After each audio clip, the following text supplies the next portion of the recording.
I got a little bit close there. That one did get me. Well, good afternoon everyone and welcome to another blisteringly hot, gorgeous day here in Los Cristianos in Tenerife. If you're new to the channel, I am Andrew. I actually live here in Tenerife. And if you're returning back to the channel, thank you very much for tuning back in. I've got a few little things to run through, a few little bits of information that might help you if you are coming over to Tenerife anytime soon. A few restrictions that have been extended as well, so I'm going to run through all of those with you in a moment. But just want to take a second just to appreciate how good the weather has been in the last 2 weeks. This week has been solid like this, blue sky, extremely hot, gorgeous seas, crystal clear. It's beautiful today. So let's jump in and give you all of this information.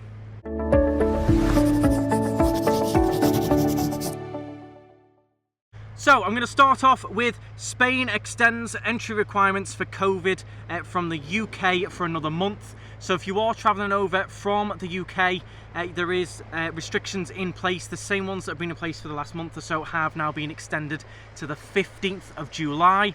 They are as follows. You must be fully vaccinated with both vaccinations. You may require a booster if your second jab is over 270 days old. So make sure you bring your vaccine certificate with you to show as proof. If you are vaccinated, that is all you need. If you're not vaccinated, you do need to have a negative test to enter. That is either a PCR or an antigen. The PCR test within 72 hours and the antigen within 24 hours of departure. So do bear those in mind. You can also enter with a recovery certificate between 11 days and 6 months of testing negative. And that applies to anyone aged 12 and over. No locator form is necessary if proven with the QR code via the NHS pass that you are vaccinated. So they have been extended. Those rules stay in place until the 15th of July, so do bear those in mind. If you're vaccinated, just bring your NHS certificate or have it on your phone just to show. If you're not, make sure you do get your negative test to enter. You will be asked to show it.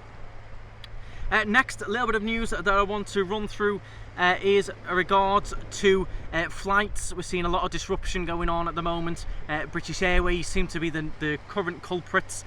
They are now redirecting quite a few of the flights to Tenerife South via Madrid. Awful idea. I have been disrupted by a couple of car rentals. A couple of them have cancelled before that reason. They were due to fly in with British Airways. They've ended up landing in Madrid and then landing in the North Airport, which we don't service. So we have lost a couple of clients to that. Not quite sure if they think that's a good idea or not. Let me know your thoughts. If you were booked to come to the South, would you rather have the flight fully cancelled or would you rather come via Madrid? Must be a long travel day, that. And then of course landing in the north, which is quite a bit further away from the South Airport. You're looking at an extra good hour and a half there. Ryanair, they are of course having a nice strike potentially. It does look like it's going to happen, but the airline is saying it's not going to happen.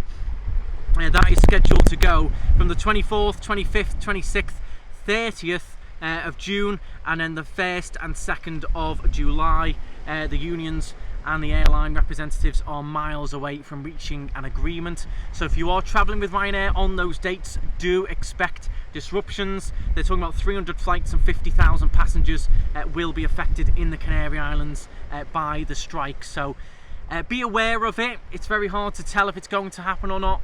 Plan for the worst, hope for the best. I would advise, if you are even if you're not travelling with Ryanair, whoever you're flying with, have a bit of a backup plan. In the back of your mind, think, well, if our flight is cancelled, what will we do? If we're megally delayed, what will we do? Plan for the worst, hope for the best. We'll see. Let's hope they reach an agreement by then. But at the moment, it's not looking too hopeful. So do bear that in mind. And as I said, have a bit of a backup plan. If they cancel your flight, are you just going to try and get a refund? Are you going to try and book some other flights? If you are going to book other flights, who are you going to go with? Just have a little bit of a backup plan. And hopefully, fingers crossed, you'll be able to come over all okay. But yeah, I would always try and have something in the back of your mind, plan-wise. Another little bit of good news. You've seen me run through on the channel before some of the things that happen over here crime-wise, particularly pickpocketing, thefts from cars, little bits like that to do with tourism. They are increasing the police presence in Spain in large tourist areas this summer. This is from the 1st of July to the 31st of August, the peak 2 months. There's going to be a lot more police in the busy areas. That's mainland Spain, Canary Islands, here, Los Cristianos, Las Americas. You're going to see, they do say here, double the amount of police that you would normally see around. So fingers crossed that will reduce any crime levels, any problems. Hopefully there won't be anyone too far away to seek assistance from. We'll see if that makes any bit of an impact, bit of a difference. I don't think they're going to be doing, you know, petty little things, fining people for silly things. I think they're just going to be there if there is any problems, trying to stop all these pickpockets going on, different little bits like that. So I do like that. It's good. That's good. Let's see if it makes a bit of a difference. Now, before I did mention the beautiful weather, that is scheduled to slightly change. We do have a weather warning activated for the next few days for strong waves and dangerous sea conditions due to the wind picking up. Hopefully that does still keep us with clear blue sunny skies, but you will notice the sea will go a little bit more choppier from tomorrow. That's from obviously Friday. Over the weekend, sea might be a little bit choppy. You might find your excursions, if you're going out this weekend on some of the boat trips, they may be cancelled, maybe not. It depends how rough the sea is. But I would just be careful if you plan on going for a swim this weekend. Do be very careful. We do have a lot of people drowning and struggling over here, so pay attention to the flags on the beach because it does get quite choppy out there. And as I said, there is this warning in place. We are going to see a little bit more winds flying around. Other little bits of news that I've picked up on there, the main big changes, there's other little bits of information I like to try and bring you. One of those that is Siam Nights is back. From July the 1st to the 27th of August, Siam Nights will return with the opening of Siam Nights. If you've not seen it before, it's Siam Water Park, but at night time. They run it through the summer. It's for select nights, Friday and Saturday each week from 8 PM until 12 AM.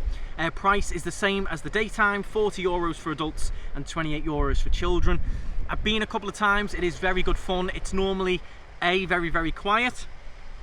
B, you're not going to contend with the heat of the sun. You're not going to burn as easily. It's quite cool temperature wise, not too hot. They do have a bit of a DJ on the beach, a bit of lasers going on. Some of the rings on the rides are replaced by light up rings. It's just good fun. It's a completely different atmosphere, and by about 9:30, 10 o'clock you are going down some of the slides in the dark, which makes it a whole new different experience. The rides feel completely different in the dark, so keep an eye out for those if you are coming over. It might be something that you're interested in. We will certainly be going, and I will certainly try and vlog it for you. Obviously it's going to be dark, it might be a bit tricky, but I will bring you all the information from that, and we'll go and film a full vlog once it starts. Now, touching on Sunburn, there is a whole new radio campaign over here as regards to skin cancer. It's a radio advert that's actually from the UK, and they're broadcasting it over here. It's as regards to just staying safe in the sun. It's extremely strong. Everyone wants to get a tan, etc., but do make sure you're layering on the sun cream, at least factor 30. I normally wear factor 50, and I live here. The sun is very, very strong. They do recommend wearing a hat, wearing a t-shirt. Your shoulders do burn very easily, your neck. Just look after yourselves, drink plenty of water. But there is a whole campaign going on at the moment. You might hear it on the radio. Put a hat on, take your sunglasses out, protect your eyes, but mainly layer up on that sun cream. If you're going to have your shirt off, make sure you paste it all over your neck and your shoulders. It does happen. I see people every day. A lot of people come in the office as well, and they're going, oh, I burnt yesterday, and they look red raw. You're going to spend a few days of your holiday sore, trying to avoid the sun, rolling around, can't sleep. So do be very careful. It's extremely strong. Even on an overcast day, you can easily burn. So do bear that in mind. That is mostly it from me. That's the main bits of news I wanted to run through. Do bear in mind that there could be some flight disruption. There was another article that mentioned that the UK government has been told to tell the airlines to cancel some of their flights to make sure there is no travel chaos and that they can actually deliver the schedule that they're meant to. So that was in an open letter from the government. Let's hope they can sort things out. We've got another few weeks before the main summer season is going to kick off, so we're going to have to wait and see. But as I said, plan for the worst, hope for the best. Do have a bit of a plan B in mind. If it does happen to you, what is your plan? Are you going to leave the trip? Are you going to try and rebook it? Are you going to try and make a claim off the insurance? Have all of that in mind. The other thing I quickly wanted to mention was in last week's video, we did run through the health cards that you can apply for if you're from the UK. They're free. We ran through the old one, the new one, what you need to do to apply. That is all in last week's video if you want to check that out. Now, a few people did get confused and they started commenting saying, oh, I didn't know I needed this card to enter the country. You don't need it to enter. It's not mandatory, but it's definitely recommended. So again, you don't have to have this card. They're not going to check you've got it or anything, but it's definitely recommended. That with your travel insurance is everything you'll need to be covered if anything did happen over here. So just wanted to make sure everyone knew that. It's not mandatory, but I would recommend it. It's free. Just apply for it, get it done, and then hopefully not too long you should have that card to travel with. That's it from me. If you did enjoy the video, please give it a thumbs up. Drop your comments below. Let me know your thoughts about the flights and the other little bits that we touched on. If I've missed anything, let me know in the comments as well. Make sure you do subscribe if you are new. Follow me on Instagram and Facebook, and I'll be back next week to run through a little bit more news, a little bit more updates, see what's going on. But as it stands, me being here, meeting with people, I meet about 10 to 20 people a day who've come over from the UK, whether it be at the car rental office or out and about filming. And everyone is having a great time, loving the weather. There's not huge disruptions at the Tenerife South Airport at the moment. A few people are facing slight delays at the UK airport, but overall things are running pretty smoothly at the moment. No major problems apart from British Airways landing in the north. So that is it from me. Thank you very much, guys. Stride on, and I'll see you next week.